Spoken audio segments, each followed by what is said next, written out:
Hey everybody, love, peace and blessings to you, and thank you for clicking on this video. I hope that this recording meets you well.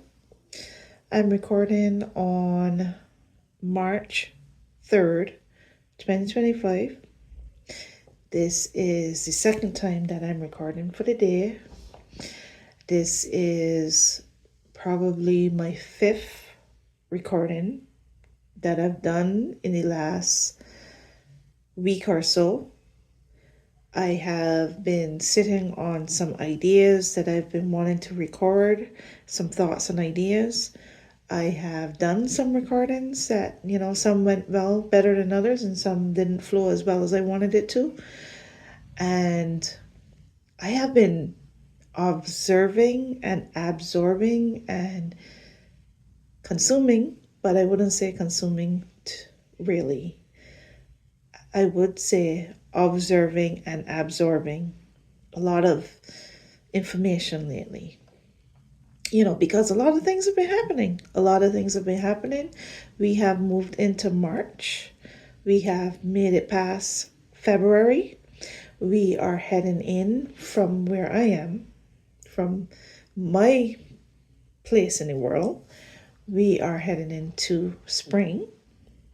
Some people are heading into, what are they heading into? Some people are heading into fall, I believe, some people will be moving into a different season where they are in the world, but where I am, we're heading into spring. And honestly, I cannot imagine spring continuing to be in a state of chaos and madness. I cannot imagine it. I don't know if it will, or if it will or will not. I just can't imagine it. I can't imagine spring continuing along the lines of the craziness and the madness that has been happening for the last 2 months since the year has begun.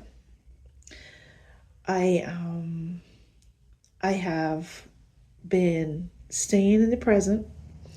I have been focusing on each day as it comes. I have been maintaining an awareness of what is going on in a observation capacity, but not in a fear-based capacity, not in a worried capacity, not in a scared capacity.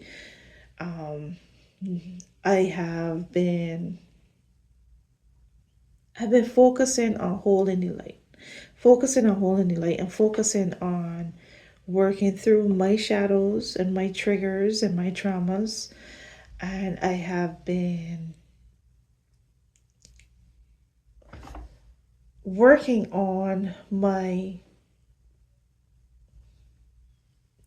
mind, strengthening my mind, and believing in my superpowers, believing in my power. Connecting with my superpowers, connecting with my abilities and my strengths, and seeing myself as a more powerful human being than I once thought that I was. Seeing myself as someone who can choose my timeline, who can participate in the co-creation of a better timeline, participate in the ascension. People talk about ascension. I don't know if you are on that side of the internet and you have heard the word ascension before. I am on the spiritual side of the internet. I am also on the political and spiritual side of the internet. I am kind of like a bridge between the two. And as I have said in various videos, I am always teetering, depending on the mood of the day, depending on what the day calls for. I'm always teetering between the political and what is happening in the political and what is happening in the spiritual. I am continuing to pursue knowledge. I am asking my spirit guides, or whatever wording, whatever we want to call it, but I'm asking the universe, my spirit guides, source, you know, the higher power, the divine, my higher self, you know, whatever it is that surrounds me and controls, I don't want to use the word control, that co-creates with me, destiny, whatever the words are, whatever the titles are, whatever the phrases are, I ask for guidance. I ask for guidance, and I ask for the truth to find its way to me. I ask for the algorithm to send me what I need to see, what I want to see. I ask to know what videos to click on, you know, discern and to know who to click on. And, you know, just throughout the day sometimes I'm able to click on various videos or come across more information that helps to expand my mindset and my thinking and expand my language, but also that highly resonates with me because I feel like I've already had those downloads and I would just hear somebody else say what I've already thought in my mind, whatever the thought that's already come to my mind, the feeling I already had in my soul, in my spirit. So, you know, throughout the day, on various days, I gain more information. I receive more, and I have more knowledge and understanding, and words come to me, and revelations that come to me that help me to understand things a lot better. I am understanding the world and what is happening right now, and why what is happening right now is happening right now, and what has led to it, and the things that have happened in the past that we're harvesting, that is being harvested right now, the manifestations of people's mindsets and their belief system that has created the world that we live in right now. And I want to participate in the objective to change mindsets and raise vibrations and be a part of being a guide and a light and a revealer of truth and a highlighter of truth, or an inspirer and a messenger of truth and love and light. I call my platform Letitia Learns Life because I am in training season, which is kind of frustrating for me right now to be in training season when we are already in the war. And I just thought of something while I was saying that. I just thought of the Disney movie Mulan, and how those soldiers that Mulan trained with in the Disney movie, the soldiers that she trained with, they were now training even though the war had already started. They were the nations, was already at war. The enemy had already attacked, and the war had already begun. And Mulan and her crew, her fellow soldiers, they were now training for the war, while the war had already begun. And that's what I feel like I'm also doing. I am in training for the war, even though the war has already begun. And I am every day learning how to hold my light, learning how to work through my shadows, which is called shadow work. And for the most part, I feel as though I feel as though I have worked through those shadows. I feel less triggered than I was in the beginning of January. I feel less fearful than I was in the beginning of January. I feel less afraid. I just said that.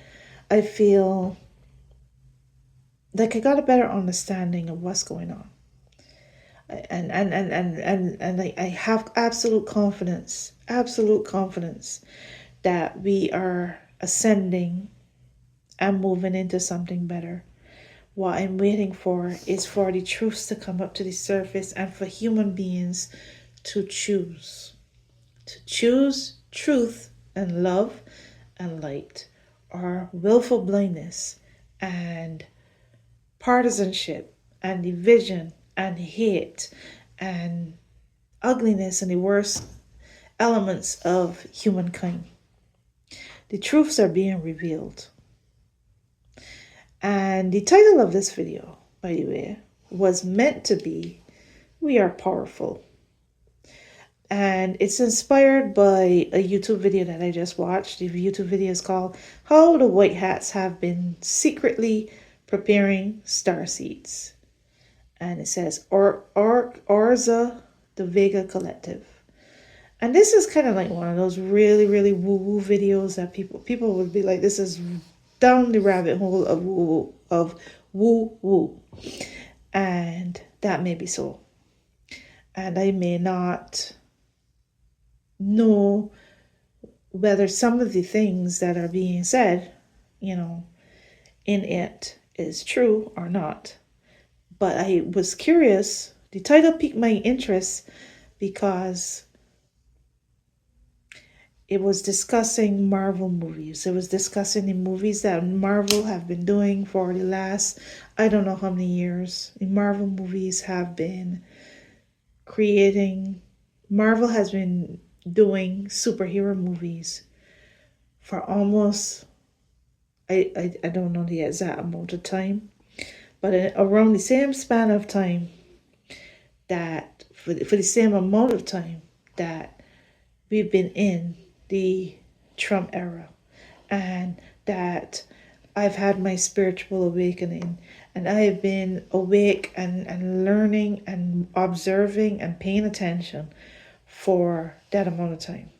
Maybe the Marvel movies had even started before that, because I cannot remember when the Marvel movies started, when the era and period of superhero movies began.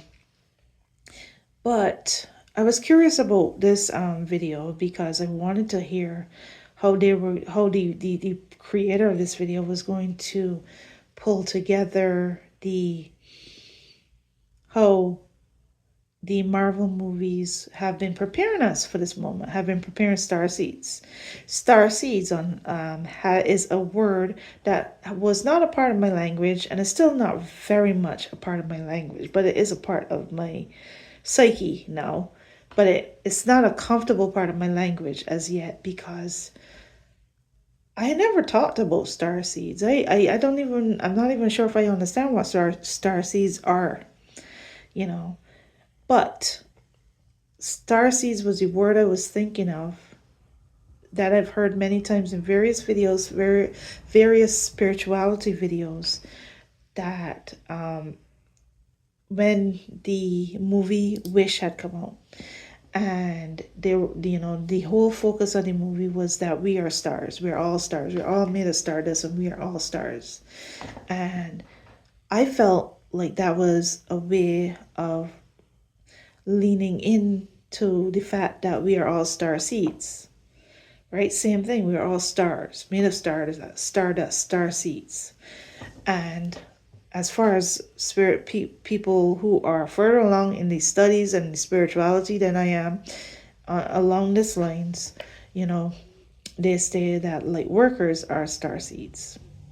I've started to call myself a light worker I officially started to make it a thing, a big thing, where I say it a lot in every damn video, and I put it in my profile, and I wear it like a badge, a label that I wear. I officially call myself a light worker in the sense of an occupation and a purpose when after election night. After election night, I knew pretty much, after a day of grief, I knew what my purpose was. I knew what I was supposed to be doing going forward, where my focus was supposed to lie going forward. And I knew that I had to wear that title as of light worker. And I found myself listening to more people that aligned with the teachings and the preparation of being a light worker, and the mindset of being a light worker, and the mindset of the ascension, and the mindset of us choosing our timeline, and the new earth mindset. Now, I listen to all kinds of people and who have all kinds of perspectives, and I don't know what makes me the way that I am. I'm very eclectic in my pursuit of information. So I listen to people whose mindsets and their power and their spirit, their gifts, their superpowers, their spiritual gifts, their abilities, whatever we're going to call it, their power, their inner strength and their inner power are different. I listen to intellectuals and astrologers and tarot readers and psychics, and these are the labels that they give themselves, and psychics and storytellers and healers and, spiritual people in all sense of the word, all sense of the word. Now, the people that I do not listen to at the moment is the old mindset kind of Christian. The Donald Trump is the savior kind of Christian.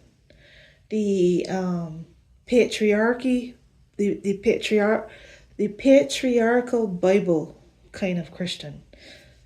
But I do listen to people who are believers at times.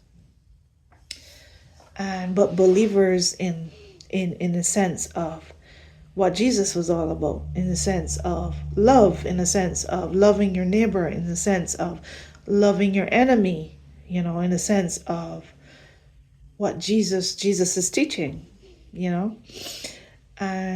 but the thing is that you need to know about me is that I am not just a listener. I am not just a listener. I am and I'm not just a consumer. I am an absorber. I absorb energy. I absorb knowledge.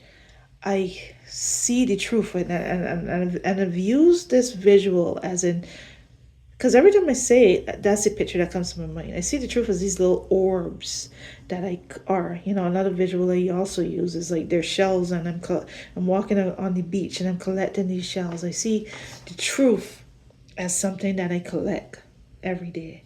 So I listen and I take what resonates with me. I click on things and titles that catch my attention, and they catch my attention because they would be capturing with their words a thought that came to me already, a spiritual upload that came to me, something that came to my heart and my mind. And I'd be curious. I would be like, okay, I want to hear this, because this is something I thought about.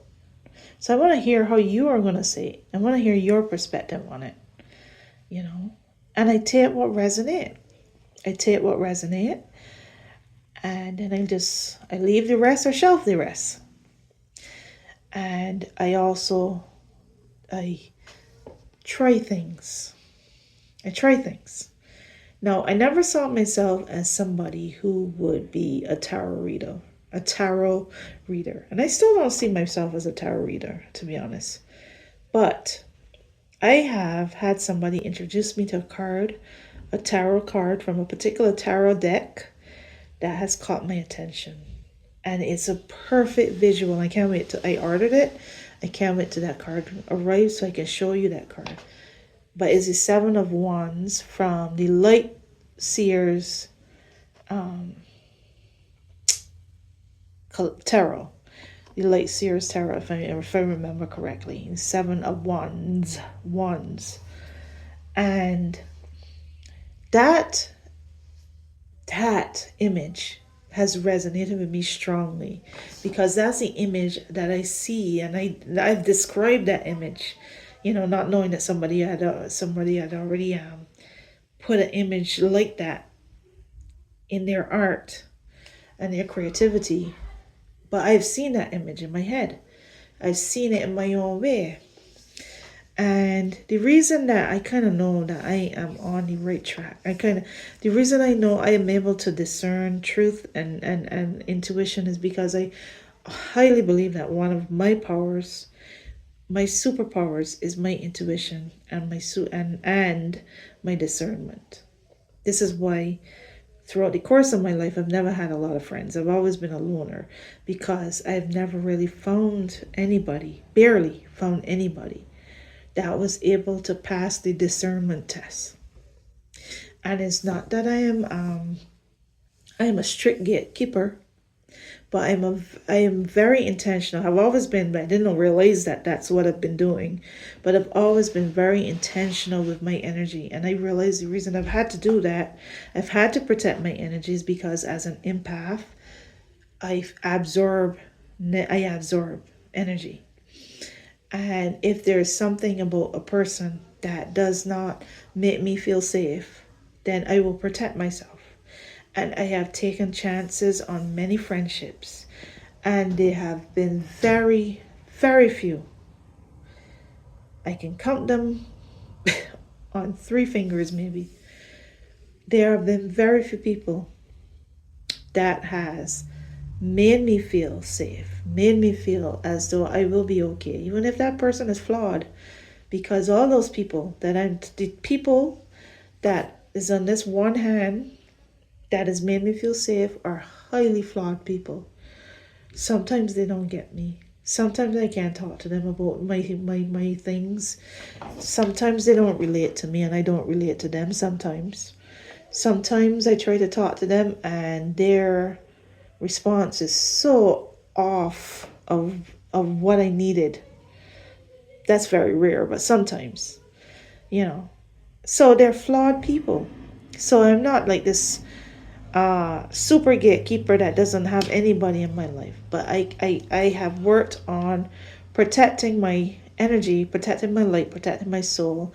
And now that we are here where we are, I understand why I've had to do that. I have come to realize that I was born for this time. I was specifically brought to earth to be here and be alive in this timeline at this time. And I realized through everything, as I analyze and I reflect on my life and my past self, I realize that everything has prepared me for this. All the wisdoms and truth that I have collected throughout the course of my childhood and adolescence and young adulthood and young motherhood and all the things that I've collected, all the experiences and truth that I have collected and been a part of throughout the good times and the bad times, all the things that I've overcome and the poems that I've written and the belief system that I had in my soul, which made it hard for me to fully connect to the churches that I've been to. You know, it made me desire at one point, that's what I thought I wanted to be. I thought I wanted to be a pastor myself. I felt it resonated with me when people would get up on the stage and deliver messages that inspired the people in the audience. They would speak words of inspiration and truth and encouragement and teach people. And that resonated with me and I wanted to do that. But I was like, how the heck am I going to do that when I am such an anxious person? When I am I'm not well spoken, you know. So the story of Moses and the burning bush and the conversation that he had with the bush, when he said the bush that was supposed to be God, that, you know, when he said, I'm not eloquent, I can't do this. You want me to do that? I can't speak. You know, that I related to that story because I felt like I wasn't eloquent enough. Like my thoughts would move way too fast for me to put them into words. I didn't have enough words or language to say the things I want to say. And I still feel as though I haven't mastered the language and speech that I want to create this to tell you, whoever is listening to me, the words that I want them to hear, the things that I want you to know, to express what I'm feeling and what I'm seeing and what I'm understanding. So I've thought about it. Reflected on it, and I thought about some poems that I wrote. I wrote a poem that's called Love Coat, and how I want to wear love like a coat. I wrote poems about greatness and me believing that in me there was greatness just itching to come out, to be free, to be released from the fears. I wrote poems about becoming fearless because I had so many fears. I wrote a poem called I've Decided, and I've Decided is about the fact that I decided that I'm going to love and I'm going to live to the best of my ability. I wrote a poem called, I forgot what it's called, but the poem was it was written in the most simplistic way because I did not have a lot of language. Like I said, I wasn't that great at the poems. I'm not one of the great poets of the century or the times. My poems are simple and uncomplicated, and they're not the greatest. They're just so simple. But I wrote this poem in simpler times, in a younger phase in my life, that I cannot remember what it's called now. Let me go check. All right, so I just tried to look in my various self-published poetry books that I self-published over the years in my younger days of writing poetry, to find this poem that I remember, which talked about, and I can't remember the name of it either. It talked about heaven, being in heaven, not waiting for death to be in heaven, not waiting for me to live a whole life of whatever, in order to get to heaven, to be in paradise, to be in that heavenly realm. It was talking about me creating a heavenly realm here, not waiting for that. And I wrote so many poems that, to me, even though the words aren't fully in the language of today's language and today's understanding, the understanding of this 42-year-old woman who has been on social media for 4 years, getting to hear other speakers and communicators and learned people who've lived a certain life and have come to a certain understanding, even in the simplest form of language, based on what I knew then, what I understand in my psyche, in my inner soul.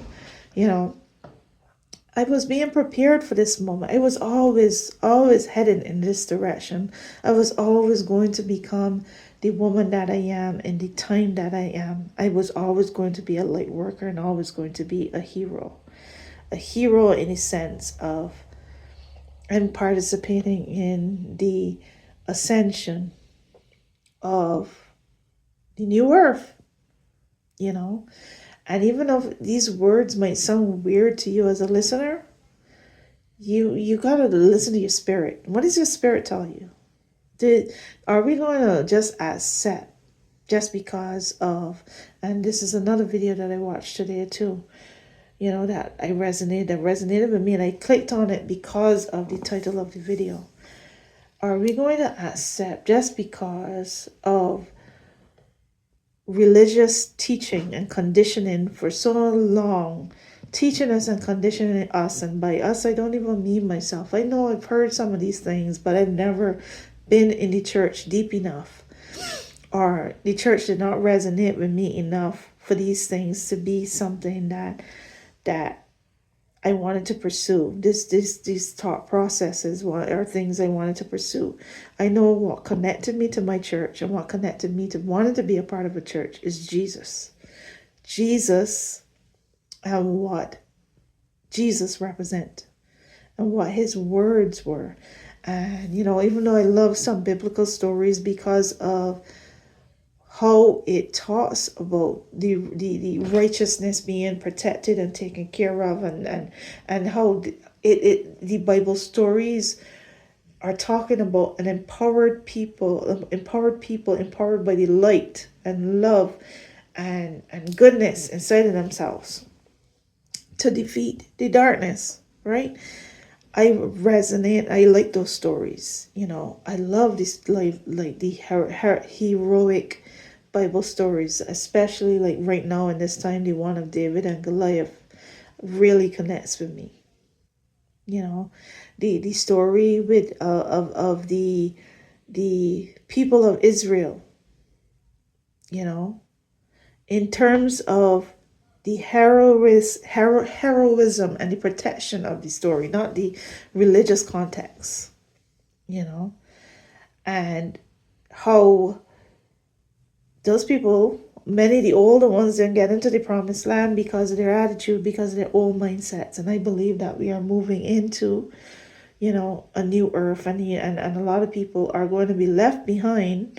That is a religious phrase, but I mean it in the actual context of being left behind because of their mindsets, because their mindsets cannot move forward into a new age, into a new period where we are more powerful than we have known, and that God, the existence of God, is in us. That the God is not an external power, it is an inner power. We are, I know that me phrasing it this way, I can't think of any better or different way to phrase it. This may trigger people, but we are gods. We are God. Not we are gods. We are God. We are all one. Stardust, co-creators, manifesting stories with our mind. And the reason that we are living in a time that feels very much like biblical prophecy, and the video that I watched that I did not write down to take mental note of right now, talked about the fact that, this is in more than one religion, this is prophecy coming to life, but it is a manifestation of our minds. People were conditioned to expect this and conditioned that this was going to happen. And I've been told this was meant to happen. But I believe that we are deciders of what is meant to happen. And when we fucking decide, that this is not what's going to happen, that this is not our story, that our story is different, that we deserve to live in a world of love and healing and light, and that we can work in harmony with the technology, and the technology can work with us and be co-creators with us. Knowledge and technology can be co-creators with us, but we are the ones in charge. If we are conscious, if we believe in the power and the strength of our minds is a supercomputer. Our minds is more powerful than the most powerful AI or technology in the planet. We are the co-creators, and when enough of us come into agreement that our world needs to come into a period of healing and rejuvenation and revitalization and ascension, then we will fully ascend. We will fully ascend to something better.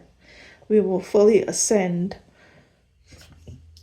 away from patriarchal mindsets and patriarchal teachings, and be more balanced. Be more balanced, where the divine feminine and the divine masculine are in harmony, in balance. I just got one. This is something that I just recently got. I don't know if you could see it well, but inside there is the yin and the yang. When I was growing up, I was taught that a whole bunch of certain symbols were evil.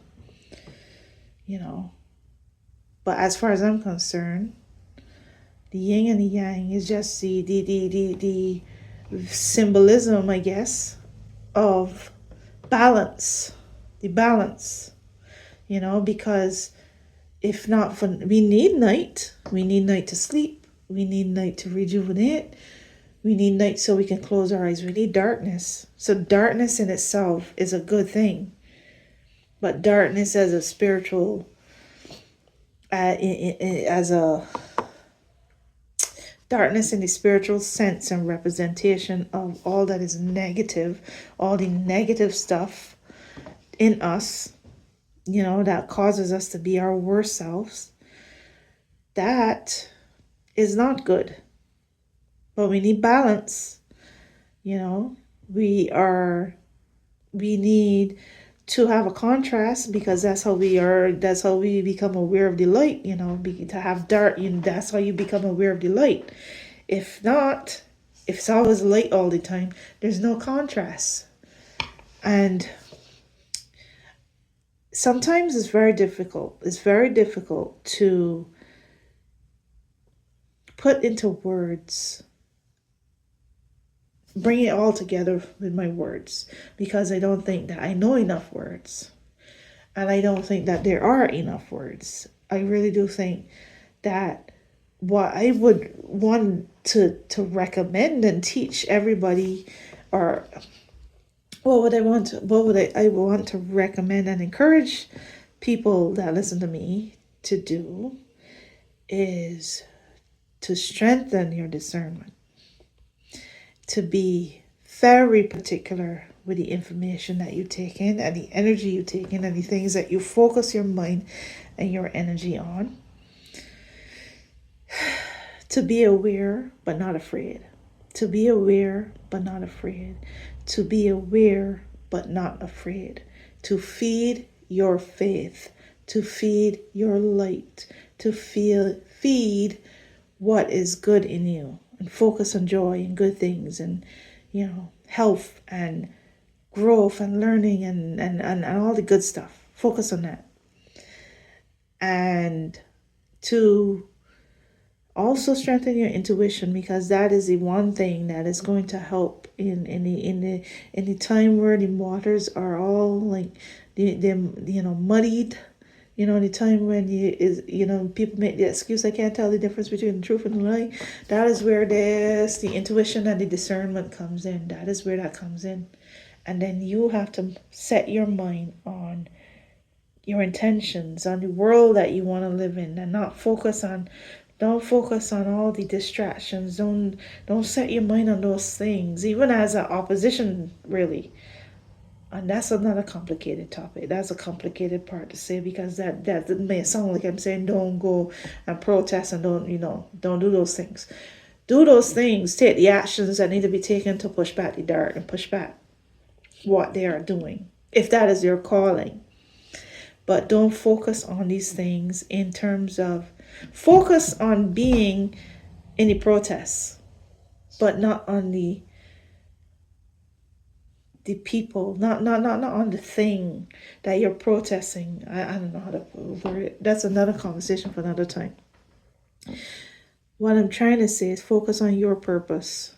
Focus on how you can help. Focus on being a helper and not on their nonsense, not on their distraction and their nonsense. And speak up and speak the truth and speak against, but do not dwell and do not seethe in anger, and do not let the things that be able to differentiate the difference between righteous anger and paralyzing anger that keeps you from focusing on doing the things you need to do to fight back and push back the dark.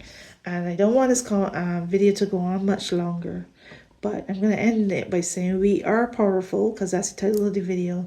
You have superpowers, and we are more powerful than you could even begin to imagine. And we all have to find it out. We are all on a path to find out.